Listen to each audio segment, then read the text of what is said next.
A pediatric researcher walked into a hospital nursery in Seoul and noticed something strange. The babies weren't crying. Not one of them. She had spent years studying infant behavior across clinics in Europe and North America. Crying was just the default, the background noise of every nursery she had ever visited. But here, in this room, there was something close to quiet. She thought it was a coincidence, a lucky afternoon, a fluke. So she came back the next day, and the day after that. Same result. She started asking questions, and what she found led her down a research path that completely rewired how she understood the first weeks of a baby's life.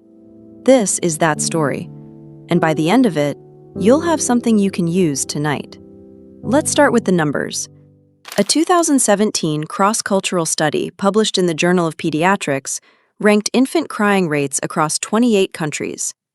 The United Kingdom ranked highest. Canada and Italy followed closely.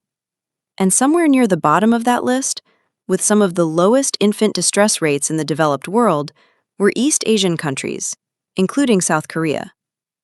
But here's where it gets interesting. When researchers tried to explain this gap, they kept running into a wall.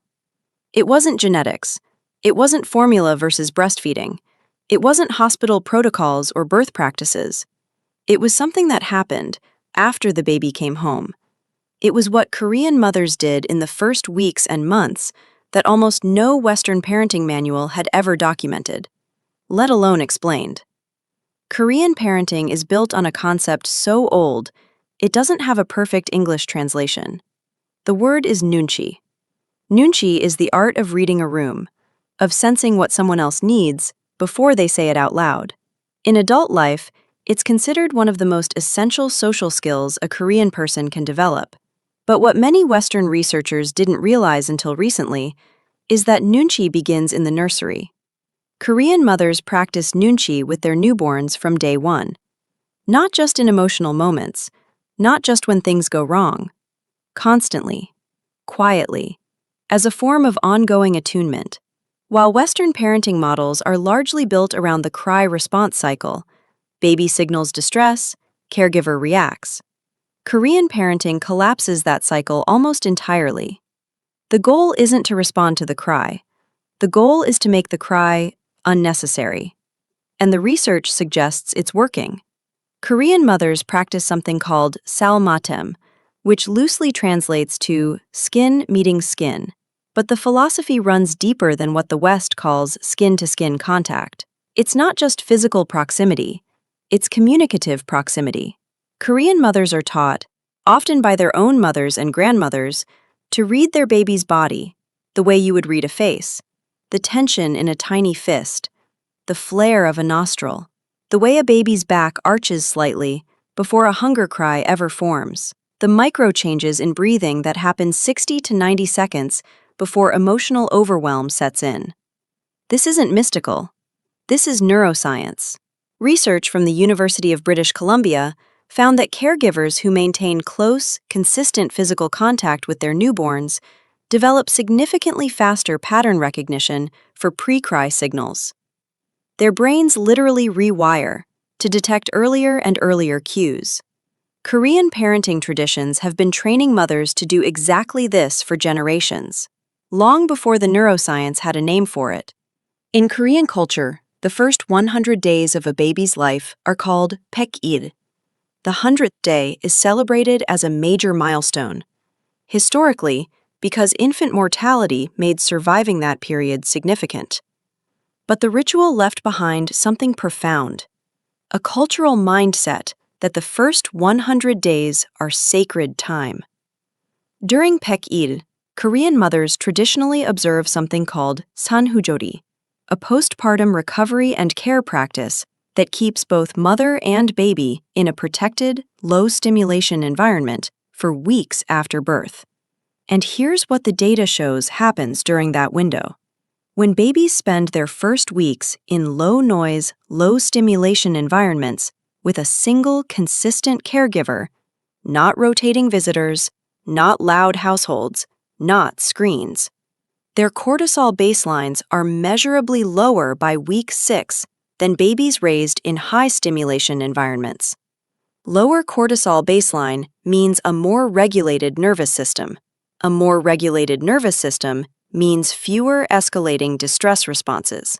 In plain language, calm environments in week 1 produce calmer babies by week 12.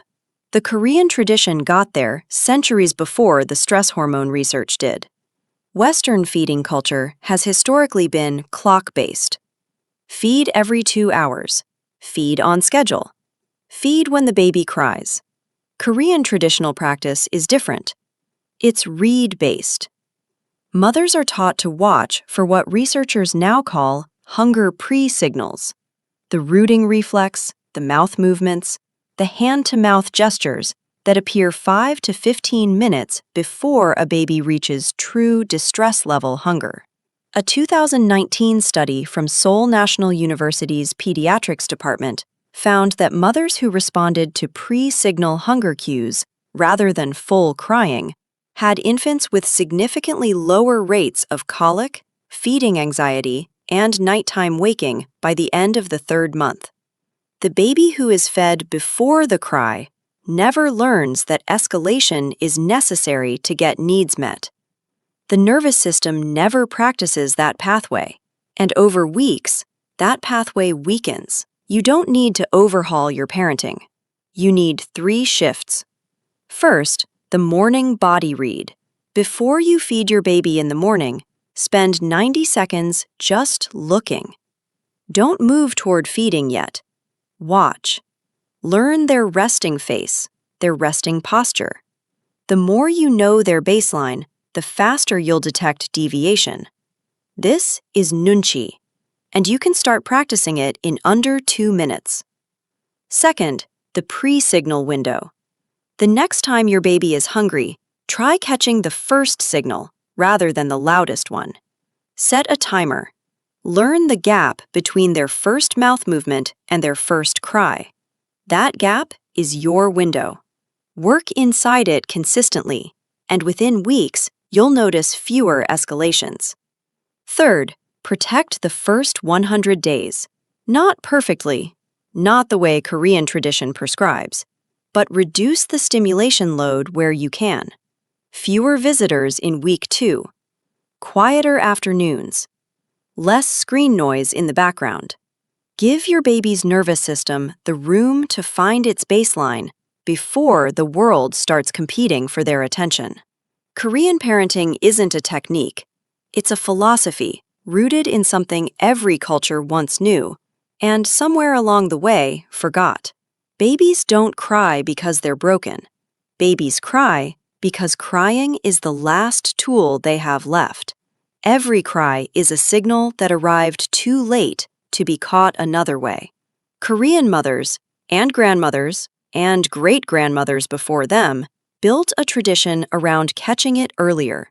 Not with technology, not with schedules, with presence, with attention, with the quiet, disciplined practice of knowing their baby deeply enough that the baby never had to shout. Nunchi, Salmatam, Paek-il. Watch closely. Stay near. Protect the beginning. That's the Korean parenting routine that stops babies from crying. And now, it belongs to you too.